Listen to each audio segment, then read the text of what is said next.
Hello, everybody. Welcome to Remember 64, where this week we are tanks. Hello, everyone, and welcome to the show. Hello again if you're a returning listener or viewer, and welcome if this is your first time joining us on Remember 64. Here on the show, we play and discuss the good, the bad, the ugly, and everything in between in the Nintendo 64's library. My name is David Petrangelo, and I'm harnessing the power of U2. Yes, that's right, the band U2, to gain the power of the Edge. I'll shred synth guitars, solos, and combine powers with my post-apocalyptic wife to save our son from this crazy-looking wild gangs throughout this crazy worldwide war. Jiggy look back. Hello, how are you? Oh, I'm doing fantastic. I'm building a tank from some random pieces of scrap I found in the trash over there. Ooh. It's great. It's going to be awesome. And I'm defending the 1% of womankind. So right. Call me a feminist, I guess. Here we go. There's the title of the show. I was trying to brainstorm one. I always do. And Call Me a Feminist, I guess, might just be the winner.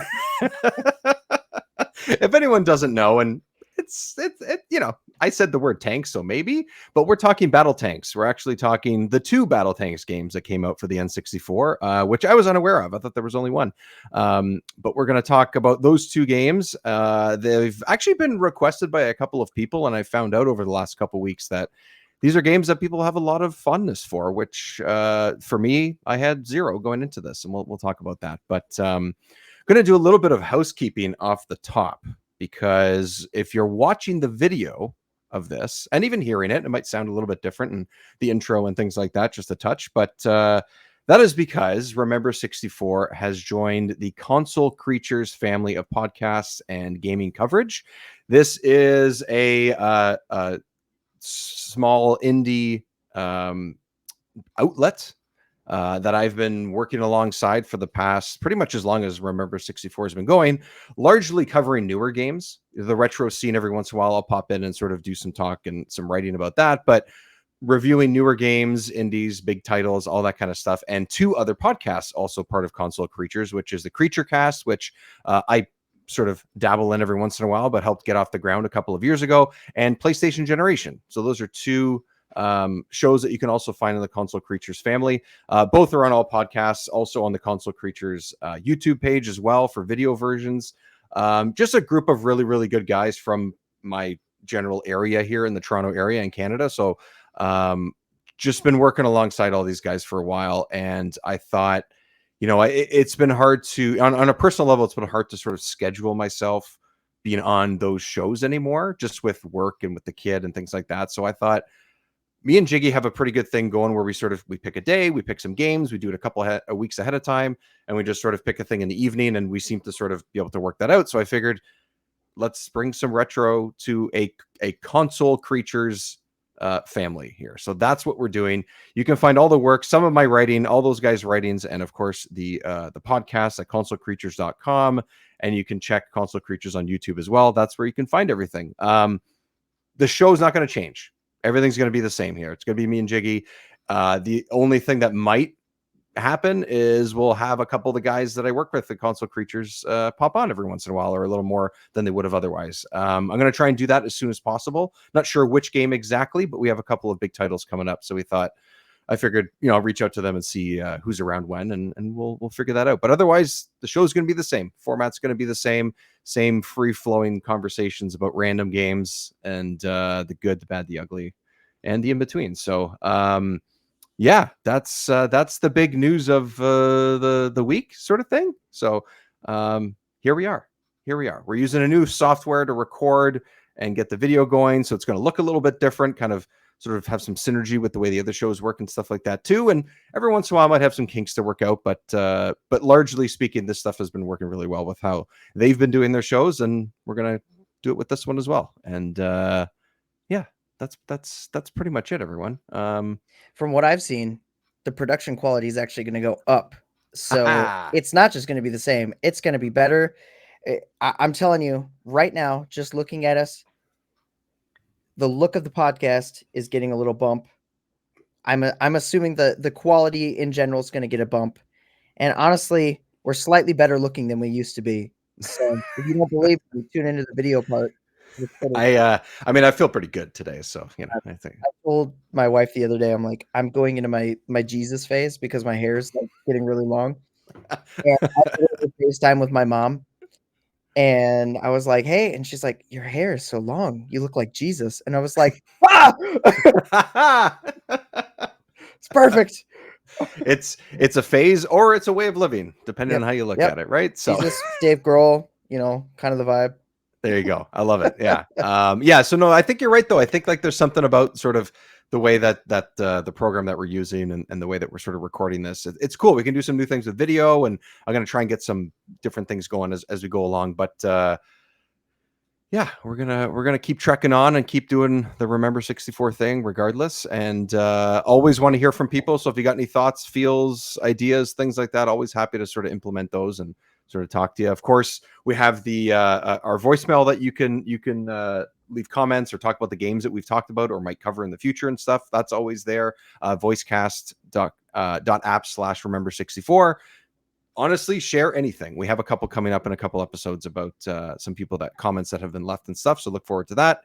And without further ado, sir, I've been yapping for a little too long here. Let's dig into some BattleTanx. Let's talk about both games, but I think maybe we'll start from the beginning. We'll start from the first one. So my question to you is this: I've already sort of spilled the beans a little bit, but that I haven't played these games up until the last couple of weeks. But have you? Do you have any experience with this franchise at all?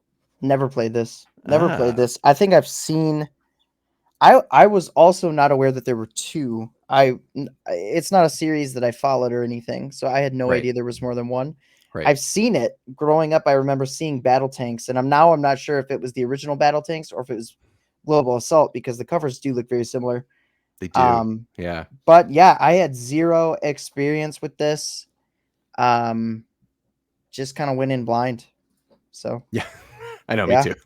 Me too. I was actually like, it is what I expected, but it is also not what I expected.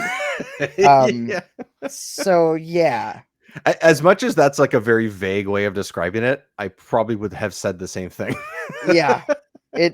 It's like, it is what you expect, but it goes places you don't expect. It's like, it what? starts in places I didn't expect. How about that? Yeah.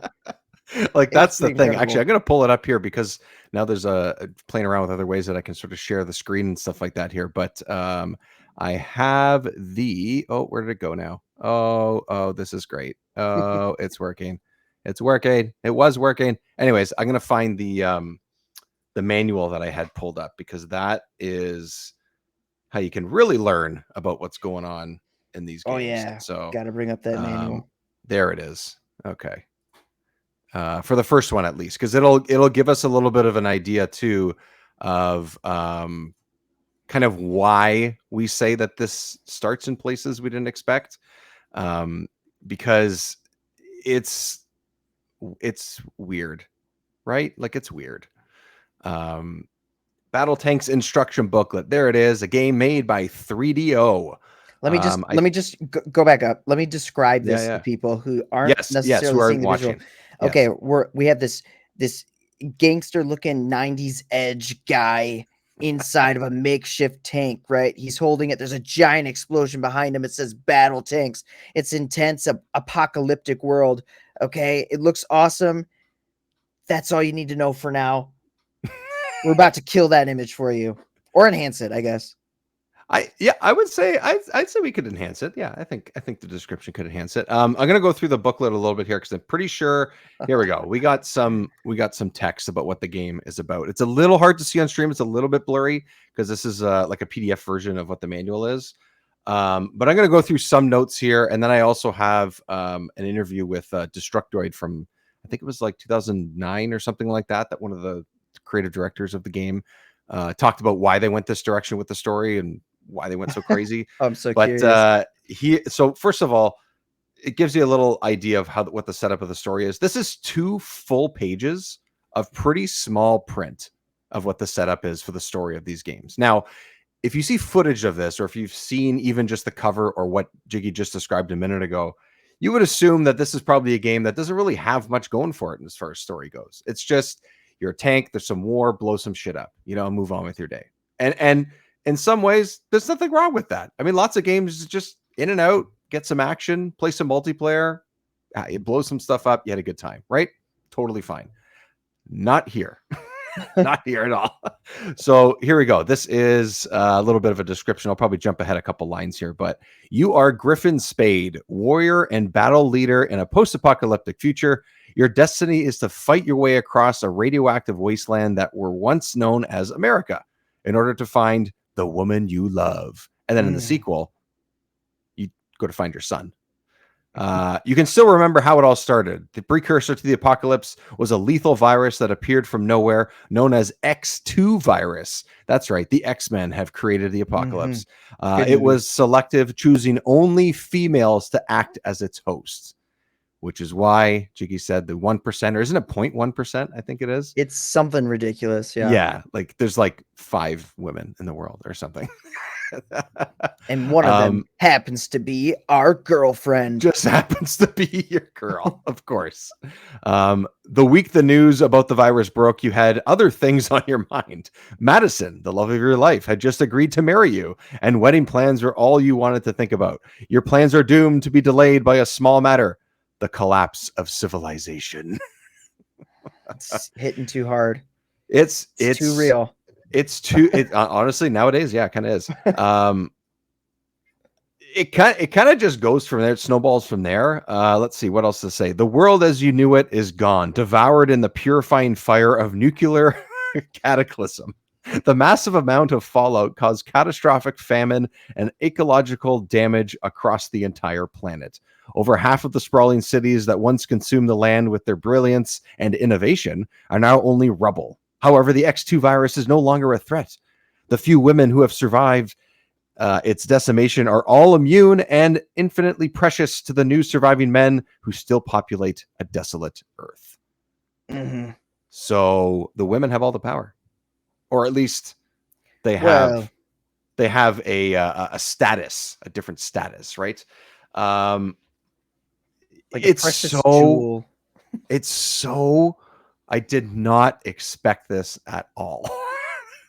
Yeah, it really hams it up, like in the beginning cutscene. Like it's really like there's only 1.01% of women left on the earth, and it's like really intense. And it's like people ride around in makeshift tanks, building them for whatever scrap they can find. That's right. It's like I remember that detail specifically because I'm like, that's not how tanks work. Like, what? It's not just arts and crafts. Like, yeah, I'm like, you're just gonna, let me grab that garbage can lid. Oh, perfect. Chinese takeout box. Like, it's a good thing I had pizza last night. I got a cardboard box at my are not equal. And not going to survive the other tanks that are actual tanks. Yeah. Right.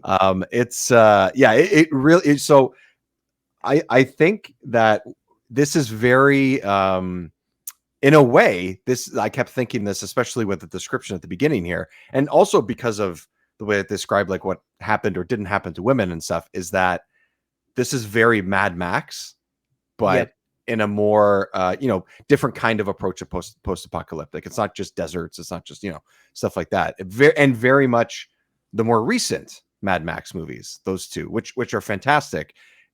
I don't know if it's riffing on that at all. I didn't see that anywhere to say like, oh, that was inspiration, but it would not surprise me in the least. Obviously this came out before the new Mad Max movies came out, but those films from the 80s are still very much sort of about that type of idea. And also very hammy and also very corny. And this is essentially, to me, a corny 80s action movie. Like that's what both of these games are. Yes. And not to a fault. I think that's a good thing. Yeah. And you start off in New York. And I think it's worth pointing out because I'm always like, why is New York always the center of everything? Always. Like everything bad happens in New York. Like what's wrong with being like in a random place in like North Dakota or something, right? Just where nothing ever happens.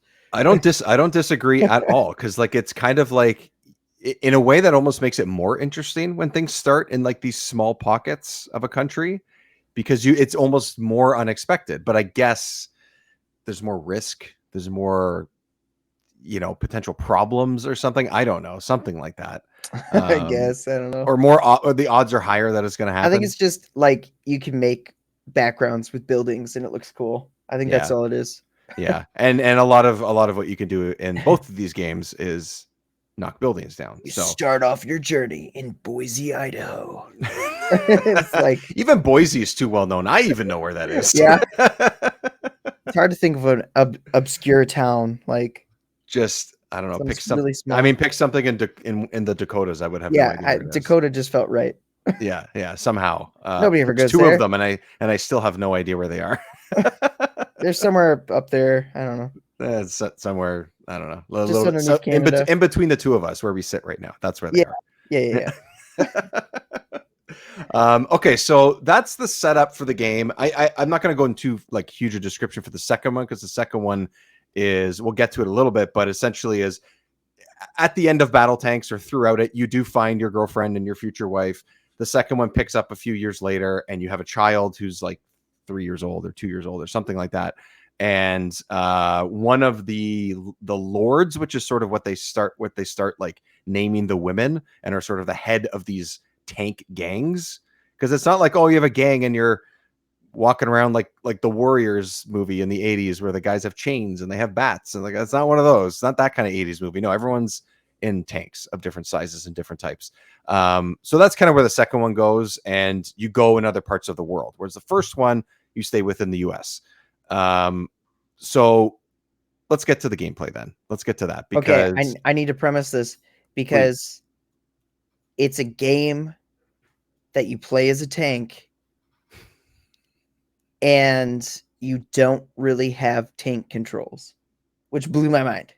Oh, that's true. That's true. Like, yeah, I guess I just expected it to handle like utter garbage, and it didn't. And I was like, whoa. It was pretty fast, actually. Yeah, you do bomb around pretty quickly. That's true. And correct me if I'm wrong, you only have, is it one or two different tanks in the first one? I think you're just using the one, right? Just the one.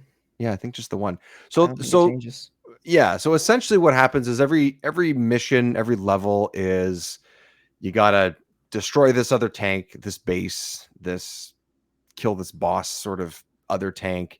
Sometimes you have to make it to the other side of a bridge or a runway or something, which I really like those ones in both games. I think it just sort of switches up the focus, I guess, a little bit. They're not all perfect, but whatever. And you're just driving around with your speedy tank that's made out of Chinese leftover boxes, and and you're just kind of blowing up the other tanks that are coming after you. You have a health bar at the top, and you have some power-ups that you can pick up, and then you also have a map on your screen as well to kind of give you a general sense of where enemies might be or where you need to go. Pretty basic setup, and the controls are pretty limited as well. Like, there's not like you have a ton of stuff you have to manage. It's really weird to me that there's no aiming function, unless I just didn't know. But it's just like you just pick a direction and fire. My heart said hold the R button, or hold the R button and aim like any other game that's a shooter in any capacity. Yeah. And you don't. Especially on this console too, right? Yeah. Like, we've seen that a bunch of times. So it just doesn't happen. So it's kind of bizarre. So it's so interesting too, because I agree. I thought for sure it would be maybe even like one of the C buttons would do that. I played this on the actual 64 and on our EverDrive that we both have, and it it controls well. Like, it's responsive, it's good. Like, there's nothing wrong with it, but the approach to not have any other kind of aim, essentially how we're kind of dancing around it just a tiny bit, but basically you just move with the joystick, and whichever way you happen to be facing is where you control and where you shoot. That's it, right? There's no separate control for the top of the tank, which maybe feels like, oh, that's too advanced for this time. But like Jiki said, there's no other way to do that. Like, I feel like there's got to be another control for it. Even if it's a little cumbersome, maybe they found that it was. I don't know. But it does feel kind of weird that, like, it's only the direction that you're facing. Like, you are basically in a vehicle, like a car, and looking straight the entire time. And it kind of takes away from the tank feel, I think, Mhm. in both of the games. Well, But you know, what I was kind of joking about is like the tank controls. Like this is the game where that actually makes sense, yes, and that's we don't have it. You yeah, literally you like move forward, and you turn, and the tank it handles like super fast. Like you turn to the left or right, and you just completely rotate in a direction. It's almost like if you remove the tank skin, you could almost be fooled into thinking it's like a platformer like Mario or something, because that's yeah, how like tight you yeah, move really quickly. yeah, Um, and then it's just whatever direction you're facing, that's where you fire. And yeah, it works. It's not like it's bad or anything. It just kind of throws you off because you really expect it to be different than it actually is. And one thing that also kept screwing me up was, so you press the Z button to shoot like your yeah, main cannon, which is fine. That's yeah. fine. But your special item is the A button. Yes, that's right. And that threw me off. I don't know why I kept wanting to press B. And I know that sounds stupid, No, but I it's feel like just I like probably, I think intuitively, I feel like I did the same thing. I don't remember right off the bat, but I wouldn't be surprised if I did the exact same thing. I had to get used to it because Yeah, it's like I kept missing it. I'm like, why am I not doing this? right. And then for some reason my brain flipped and I almost went to like Star Fox controls. And then I hit A for my shooting. And I remember very specifically, I picked up a nuke Oh and I yeah. was like, oh, great. And I pressed the A button and I shot it out and it just blew up everything, including myself. And I was like, oh no. Oh But no. oh well, what are you going to do? I still won. Yeah, yeah. Chinese takeout box for the win. It blew the rest of those Chinese restaurants out of the water. Mine was the strongest. That's strongest chicken balls in town. Spiciest wonton soup. It was yeah, In a it's box. in a box. Soup in a box. Here you go. Yes. It's Thank leaking all over the you. doorstep. What the fuck is this? Like, I'm sorry, it's Strong all we box. had left. I'm going to war with you, buddy. You delivered my soup in a box. Yeah, it's okay. So the main thing, honestly, the main thing with these two games is I played through, I want to say, an hour and a half to 2 hours of the first one, and then I pretty much just played the second one. It is a far better game. It's far superior to the first one. More variety. More variety. It still controls the same way. You Mhm. know, it still has, like I said, a very similar type of setup.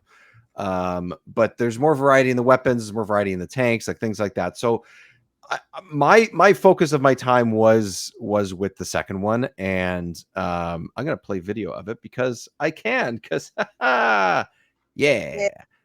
it's just a YouTube long play, but still. So yeah, so when you're playing through the second one, you're playing through Global Assault. That's what it is, Global Assault. If you've played the first one at all, which we would have pretty close back to back. There you go. 5 years ago, a plague killed 99.9% of all women. The world tore itself 99.9. apart, So yes, fighting over the few 0.1%. survivors. Yeah. Eventually, nukes were used, and the apocalypse was upon us. There you go. That's the setup. It's kind of reminding you of what happened in the first. You know what? You don't even have to play the first. My It name tells is you what Griffin happened. Spade. He's a battle No, lord. you have to play the first. You got to get all these important minor details throughout the game. You're only getting a summary here. It's important. That's true. Yeah. You got to find Griffin's journey. But lately, I've been seeing an evil face in my dreams. I believe we're going to have a fight again, or have to fight again. So yeah, let's 2006, by the way, the second one takes place in 2006. Okay, this cracked me up. This art right here. Yeah, okay. She looks like Slid the Sloth with a wig. I don't know what she looks like. Like, what is with like what's going on? unless we don't have the deep lore of the BattleTanx universe, where this individual has been affected by the nuclear waste and apocalypse and deformed their face. Because honestly, the women that survived the X2 virus are horribly disfigured. Yeah, that's what it looks like. That's exactly what it looks like. It's weird. It's so, and it's very specifically like the eyes are like squished but also stretched at the same. I don't really understand what they're trying to do and why they thought that this looked at all. It's so funny. It's like, I There's guess there's got to be some plot point we just didn't pick up on or didn't pay attention to. Like it's got to be something. I don't know, because if I flip back to, if I keep doing a visual thing here for mostly audio listeners, but if I go to the thing here, the manual, the manual has a, whoops, flip to the manual, damn it, there we go.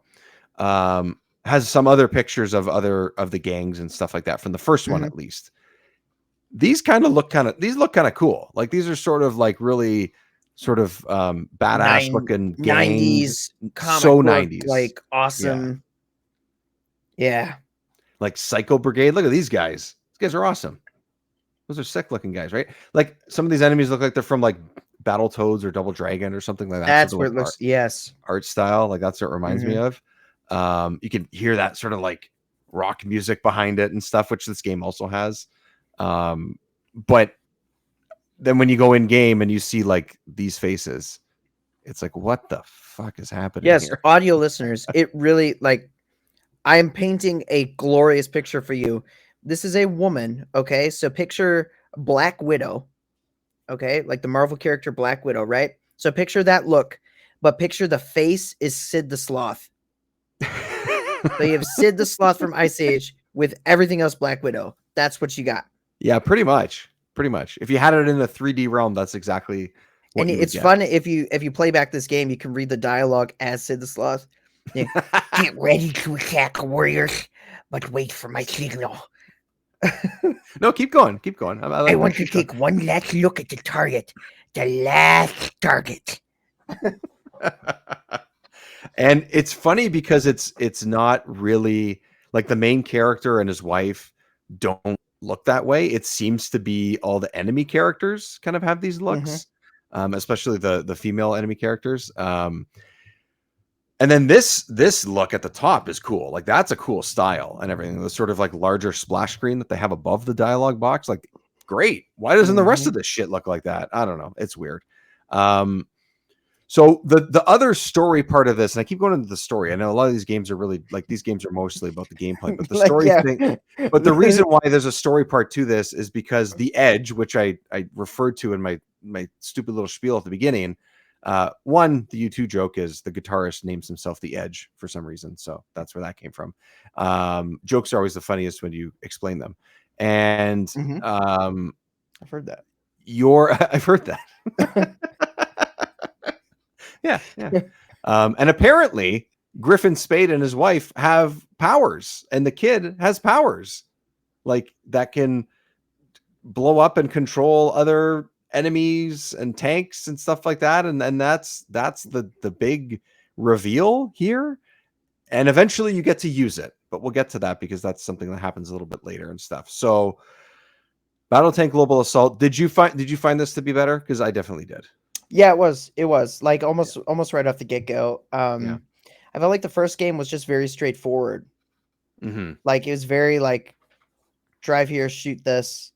And then the second one, it immediately gives you more variety and options for tanks, which gets you a little excited. Yeah, which I didn't realize off the bat. So in the first one, like we mentioned, you're just playing as a very, like what you would think is a very basic tank. You're like essentially a rectangle driving around. That's what it is, right? And you start that way in Global Assault, and eventually you go to maps where you're like defending your base a little bit more, which I believe was still an option in the first one, but happens in much more levels here. And every time, instead of giving you like 5 lives, essentially, you have these things that are called, I think, tank bucks is what they call them. Something like that, where something like that. Yeah, where you collect, you can find them around the maps that you're playing on, and you start with like 50 or some number like that, right? And every time you happen to die, you can spend that sort of in-game currency or that only exists within that one particular level. It resets every level. And each tank, depending on which one you pick, has a different cost to it. So the basic one has 20 or 25. Let's say you start with 100, 20 or 25. The larger ones that eventually you get cost like 40 or 35. Small ones that are a little weaker or are speedier, but they're, don't take as much damage, might be worth 10 or something like that. And I found like I didn't realize at first that that was even the thing. I was like, oh, I'm just gonna pick this. I'm gonna pick this, and I realized, oh shit, my numbers keep going down. Yeah. And I Yep. can't pick certain Mm-hmm. ones. But I actually thought that that was a pretty innovative way of doing it and sort of forcing you to play different tanks. So I enjoyed that. Yeah, it's cool. It's always good to have variety. I think that adds, especially with something like this that's very straightforward. Mm-hmm. Um, yeah, I think that gives it an edge in and of itself. As far as like the main draw, right? Why people would want to play this game, I honestly think this is a multiplayer sort of focused game.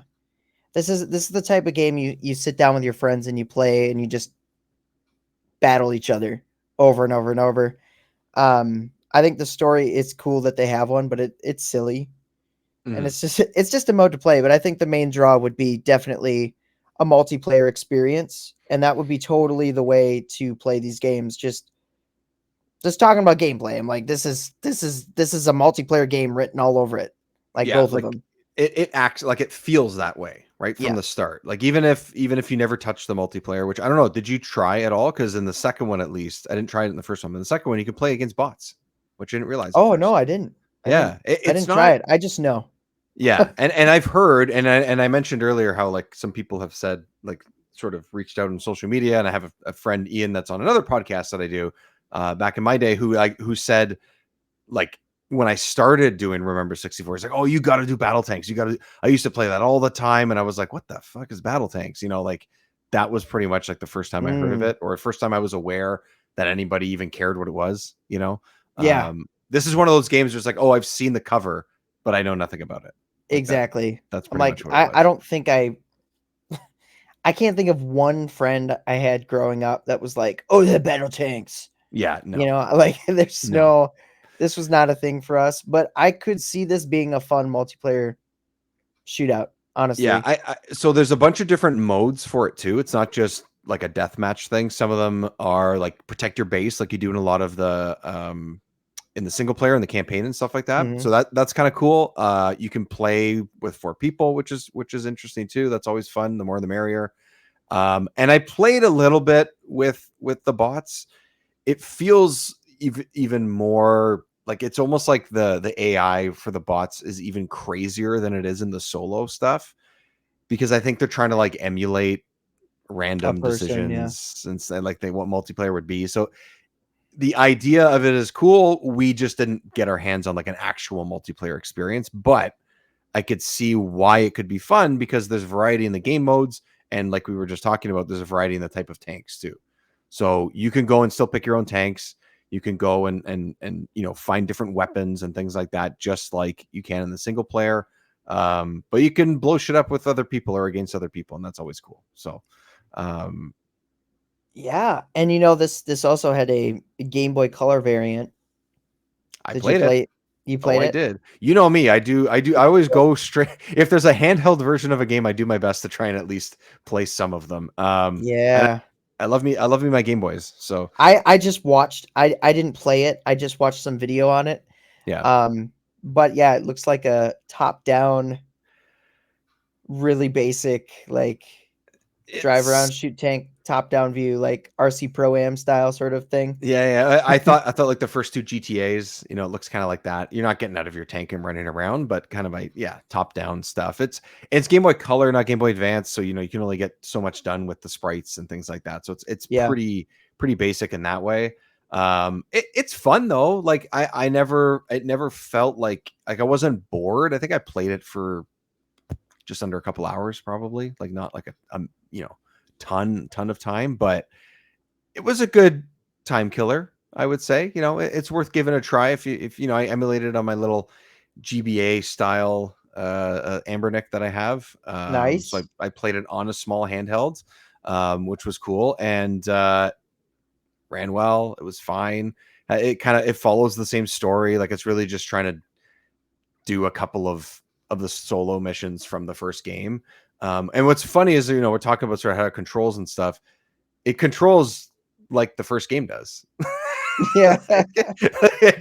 Even though it's like top down and very basic, it controls just like the first. Not that the second Yes. one controls largely different. Not that Global Assault's massively different in its controls, but Yeah, gameplay is very similar. Yeah, but Very similar.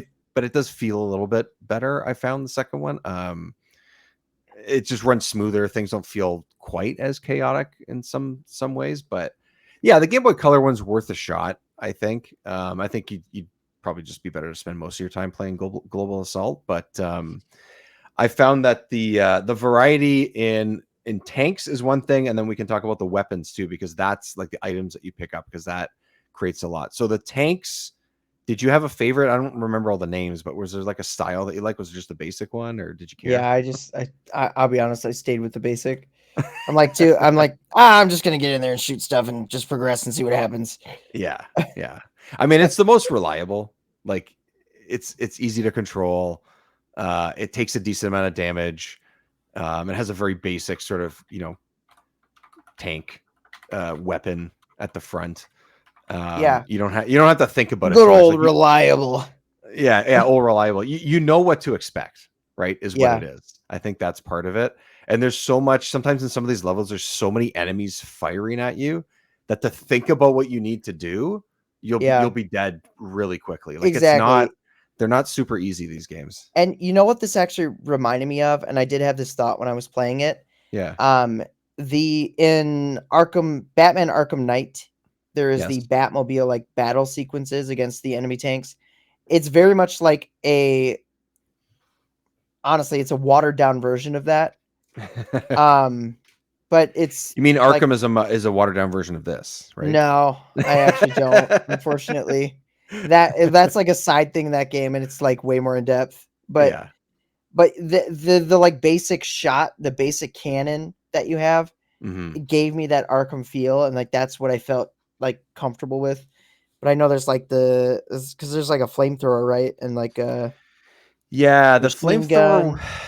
I'm gonna pull it up. Battle tanks. One like some of the accessory weapons that you get that you can just like launch, because you can pick up like other weapons too. It's not like you're stuck with one weapon. That's right. That's right. So Because here, hold on. Let the tanks are the Annihilator is the huge thing. Like, you get this like massive thing on the top, and the Goliath, I think, is another one. Where you're just like a massive tank. It costs more points, like I was talking about earlier, to do those, because they hit harder and they take more damage and stuff.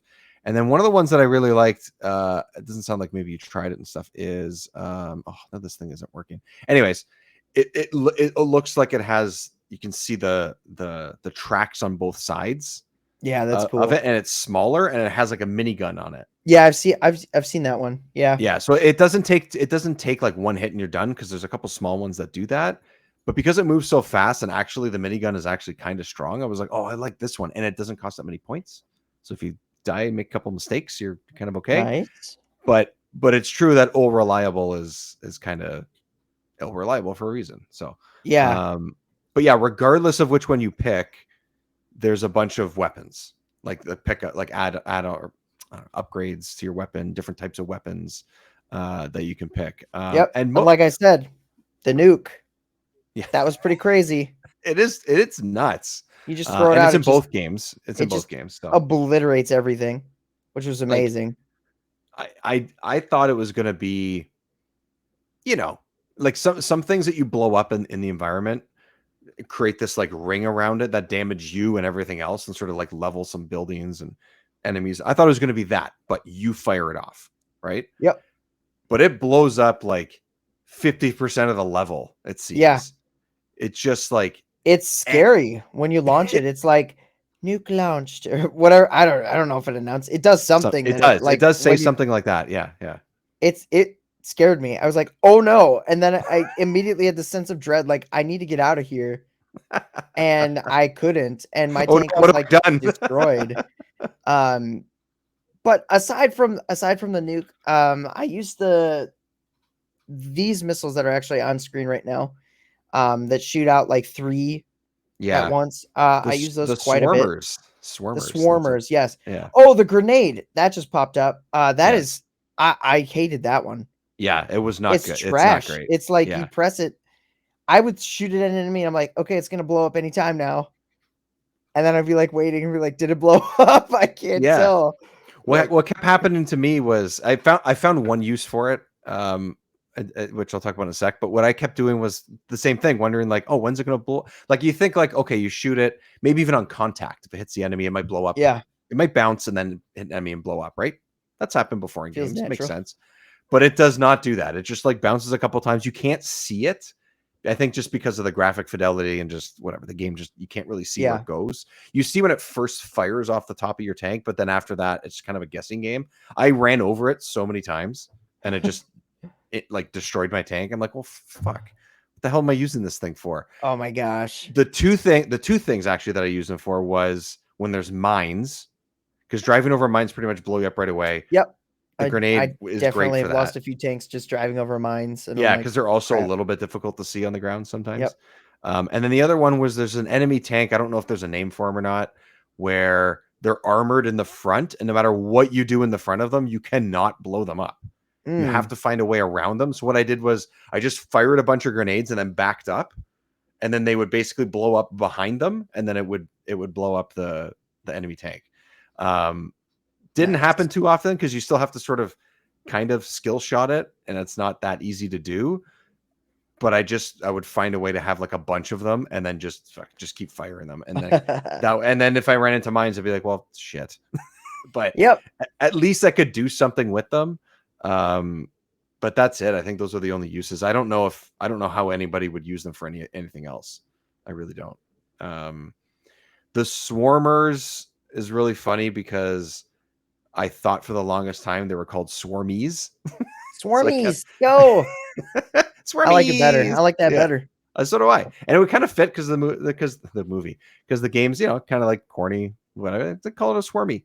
Oh, that was cool. They just used the teleporter. The teleporter thing is another thing which zooms you to a location that's supposed to be, I think, close to the objective or something. And then some of the other levels, it shoots you close to like your base, but I don't know. I don't think it tells you where it's going to take you.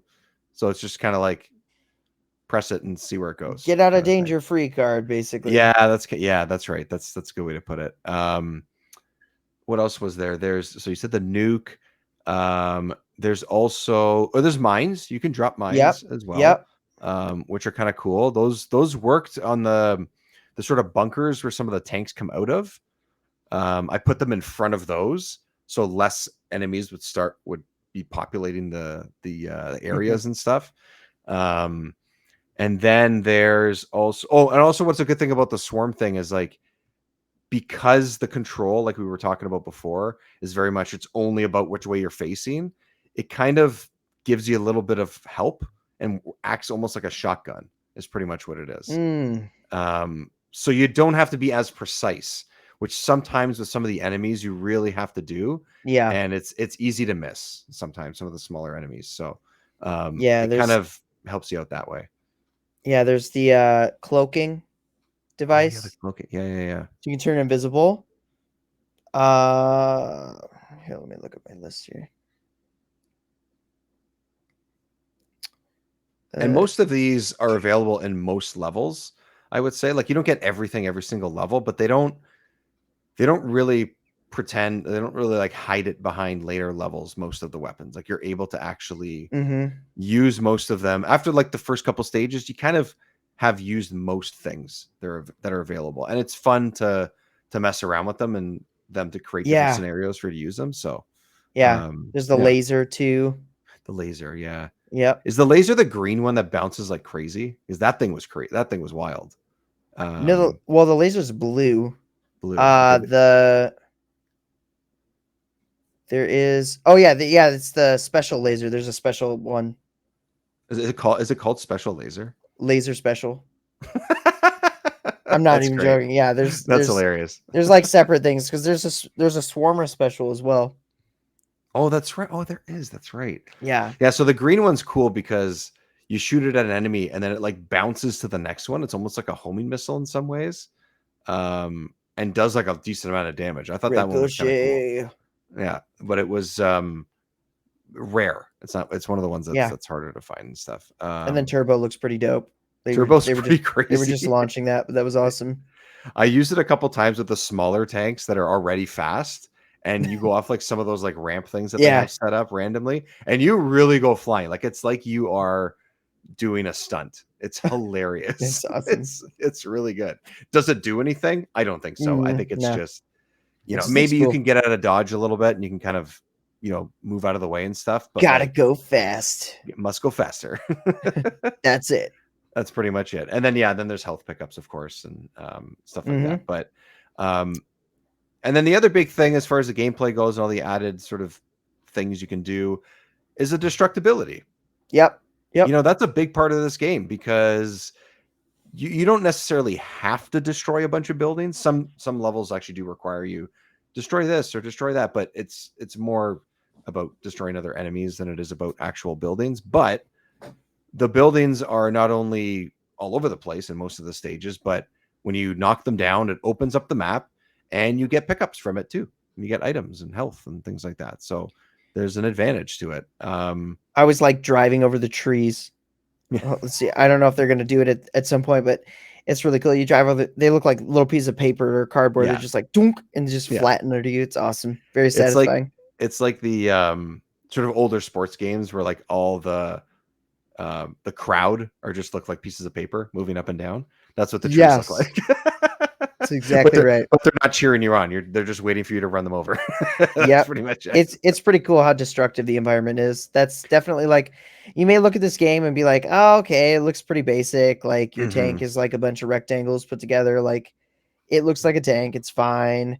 Kind of muddy, kind of nothing spectacular about the graphics, but it's like you can destroy everything, like walls, ground, poles. Like, it's awesome to just go and most of the buildings, I'd say there's a couple that are sort of like borders to levels you can't destroy, but you don't feel like, oh, that sucks. Like it's just okay, fine, whatever. I just like, oh, that's the end. That's the end of the level. I gotta move around exactly. it. And then the map is always available to you. You don't always have a radar, which you have to pick up to kind of tell you where enemies are, but the map gives you an idea of a general sense of where you need to go anyways, or where the end of the level is. So it's not a huge deal.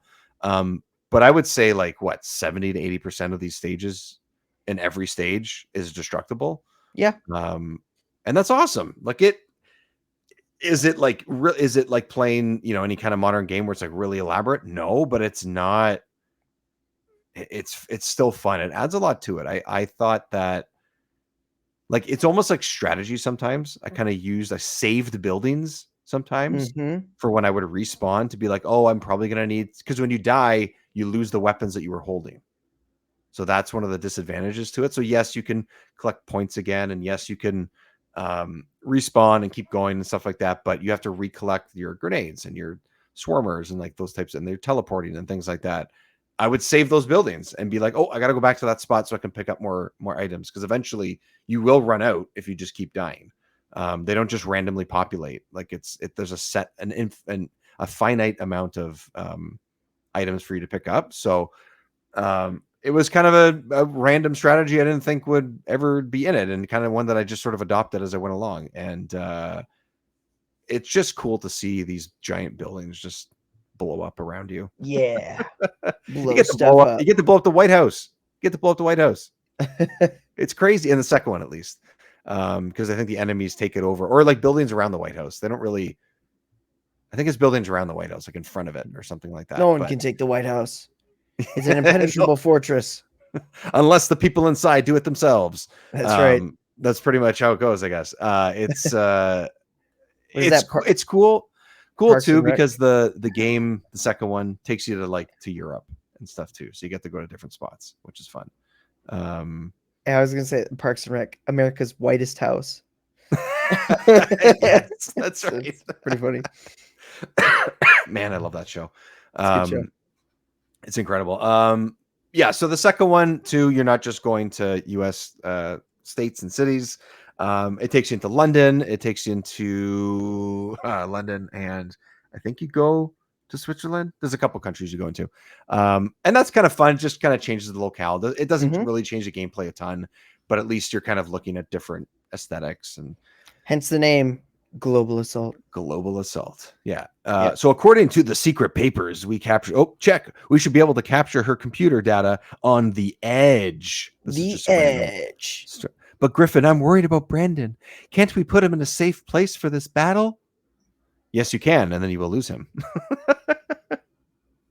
Let's see where else. Oh, Champs-Élysées. So you go to France. France is another one. So yeah, it's cool. And This game, we didn't really, we sort of hinted at it, but this game legitimately has cutscenes, which is really cool. And yes, that's right. they're like gameplay. How would you describe it? Like in-game cutscenes. They're not like in engine, like in siege. engine, Yeah, cutscenes. in engine. Yeah. So it's kind of neat. Um, They set it up and they do things. You know, they're driving over onto a boat. They're going to transport their tanks through a boat. They're gonna and then yeah, it's like a like little thing we dialogue were just underneath it. underneath it. Yeah, exactly. It sort of has like a little. It sets the scene, right? And which is why, like, it. I didn't expect to talk about a story for a game like this at all when we said we were going to play it, but it seems like, oh well, yeah, you almost have to, because why the fuck else are you doing all this? Yeah. And they go out of their way to have scenes like that, like you're saying. So it's worth paying attention to. Is it amazing? No, but who cares? Like, at least you get to have some corny 80s fun with it. Like, at least there's something there. Yeah, definitely just kind of went for it. It's like, here you Yeah, go. And that's it's BattleTanx, baby. that's it. That's what it is. It's I I would say you could play the first one, but I don't know that I really thought about the first one once I started playing the second one. Not gonna lie. Like, it's just does everything better in my opinion. Um it's cool. Maybe there's something about the multiplayer that stands out when you're actually playing with other people that would make it, oh, I prefer this mode, or I like the way this feels, or this map, or whatever. That's not what my experience was because I didn't play it that way. But Yeah. the solo campaign I played all the way through on Global Assault, and I played about half of it as far as I can tell on the first one, and then I played, a few stages of the Game Boy Color one, and I'd rather play the Game Boy Color one than the first one, and I'd rather play Global Assault over all of them any day. That's kind of my opinion with them. So, um, and as much as, like you said, the multiplayer is probably like a pretty good focus of what these games probably are, sort of like longevity wise and replayability, I still had a good time with the campaign. I thought it was still pretty fun. Yeah, Some it's stages I competent. felt were really short, and other ones lasted way too long. Yeah. I don't know what that's about, but like, I can't remember which stage it is. It's something about, I don't know if it was a rescue one or something, Rescue but I phase. ended up killing like 50 tanks or 60 tanks or something in like 20 minutes, and I was like, what am I supposed to do Why? again? Yeah, like, what am I doing in this Yeah. again? And like, there's no way to check what your, well, no, there is a way to check what your objective is, but it doesn't really spell it out super clearly. So I'm like, am I just driving around in circles doing the wrong thing, and guys just keep spawning? Yeah. Well, I can say that even in like the first one, it's like the second mission or something. It's like Yeah. destroy 15 tanks, and then the map is like really big, and so you're driving around and it's just like, can they just be in front of me? Like, Yeah. it just takes forever. Yeah. And some of those missions are just kind of like that. I think it's just the nature of the beast, though. You Hmm. have to really like this gameplay. Like, for me, this is okay. It's not like anything mind blowing. I don't think I'm gonna sit there and like, this is not a game that I'm gonna sit there and play through and be like, oh, I love BattleTanx, but it's fine, and I don't It's regret playing serviceable. it. It's serviceable. Yeah. I think if there was ever a time to do multiplayer, like, this would be the type of game that would release on NSO. Yes. We'd somehow get BattleTanx before we got Donkey Kong 64, but that's just Yep. me Yep. That, complaining. and before Diddy Kong Racing, we'd And get before those. Diddy Yeah. Kong Racing, yeah, we'll get Yep. BattleTanx, and Yep. but actually online this could be really fun. I could Oh, see it this would be getting really great. It would. intense. It would be. So Yeah. It would actually be. There's a lot here with the mechanics that we've been talking about. You add those sort of, the points and the respawning and the destructible environments and stuff. Like, there's something there for a multiplayer, and to just open it up to people that haven't played it, like ourselves. Like, let's say this was on NSO and this is how we played it. We'd be like, oh shit, we're gonna get online and we're gonna try this out for sure. Like, that's this is the right. way even if we didn't know if it was good or not, we'd be like, we got to try the multiplayer. Like, you're a tank. You gotta blow shit up. You got the destructible Yeah. environments. Like it lends itself to that. So Literally, I the mean, who name knows? But BattleTanx makes you think multiplayer. yeah, yeah, Like, yeah, you're that's what we're battling. gonna do. We're gonna battle tanks That's right. Yeah, with an X. with an X. So you know it's cool. It's not pluralized. It's with an X. Yes, That's a battle distinct tanks like tanks. Hanks. Tanks X. Hanks. Um, yeah, I is it like are these like the greatest games ever? No, but I do think that there was a better time to be had here than I actually probably would have thought. And it's a little clunky, despite it not being a tank control game like you described. Aspects of it are a little clunky, but it doesn't take away from it just being a good time. Oh, this level is kind of cool because you have to like go under the Eiffel Tower and destroy this like I don't know, I can't remember what it is. So like it takes you to cool places. Global Assault does a cool job of sort of changing things, and the maps feel a little bit bigger, but not as sort of sparse as like what you were describing. So that's why I liked it more. Yeah, and then the last thing is the edge thing that I was describing earlier about this like power that you have. You just randomly get it one level, and it says I don't know if you got to this point, but it says it's supposed to like the enemies are using the edge. That's why they stole your kid to control other tanks. But then when I used it in the game, it was like the nuke and just blew a bunch of stuff up. And I was like, oh, okay. So so it's not that? I was kind of confused. I don't They don't know. even know what the edge is. They don't even know. They haven't heard you too, I guess. I don't know. It's fine. It's fine. It's whatever. It's a very minor squib or whatever. But I say give these games a shot.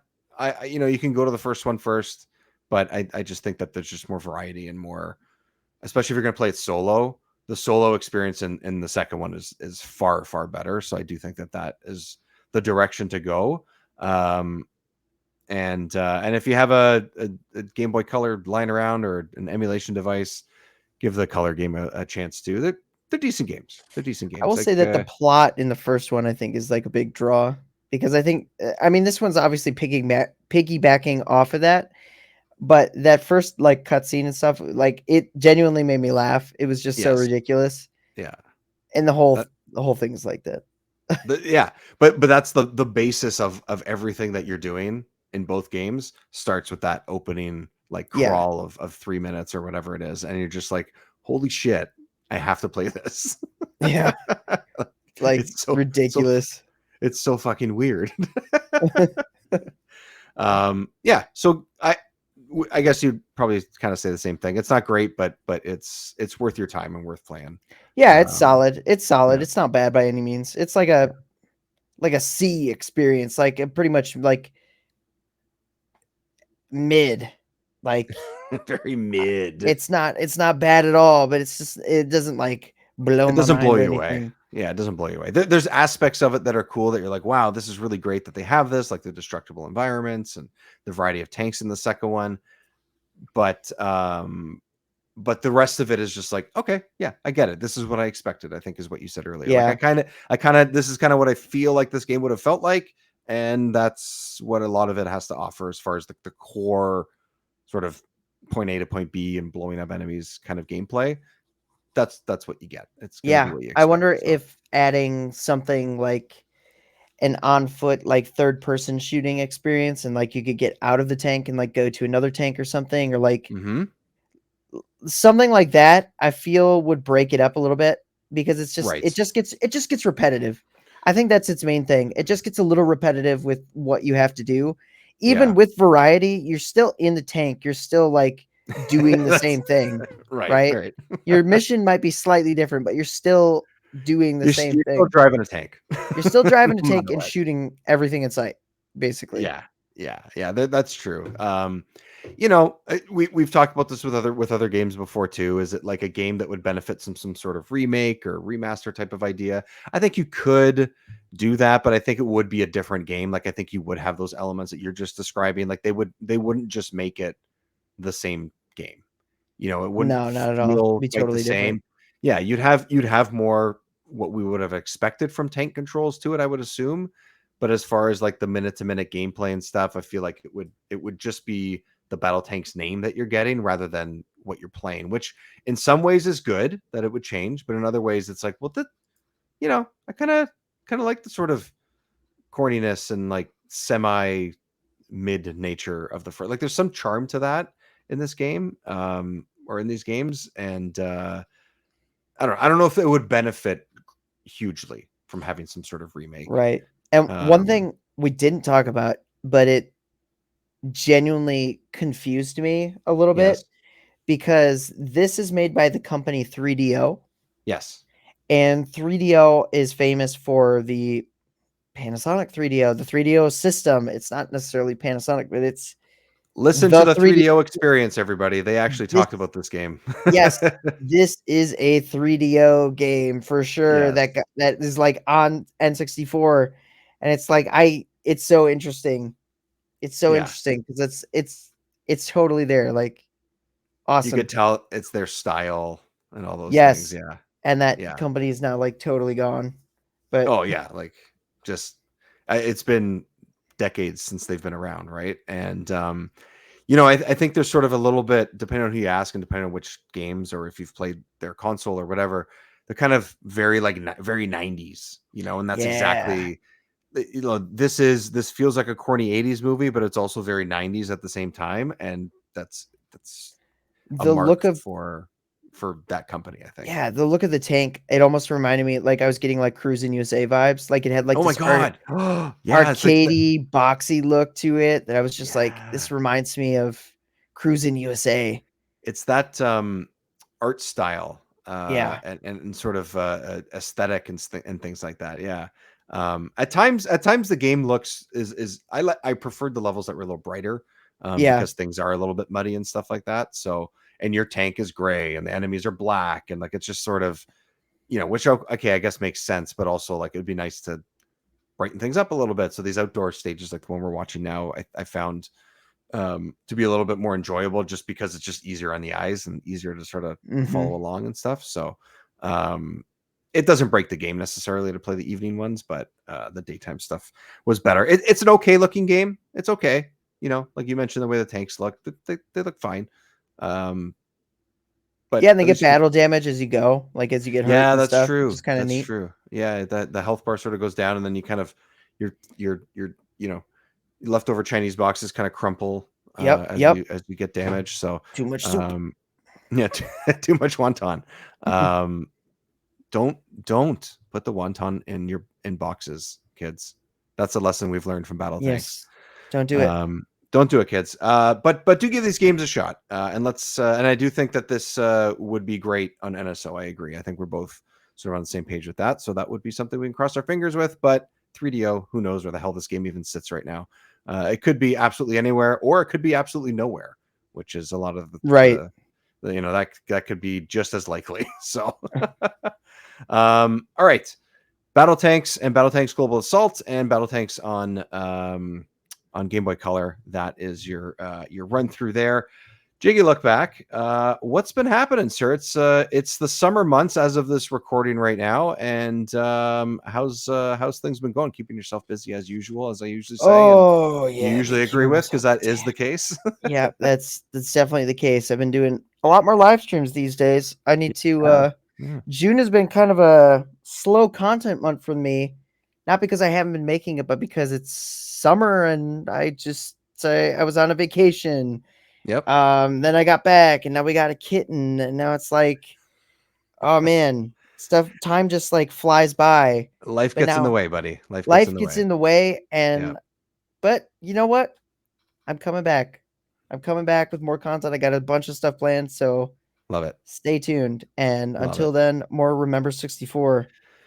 Yeah, we got a couple of good games that we're already trying to line up, and probably a little bit more. So we'll keep an eye on social media. Remember 64 show for all of that.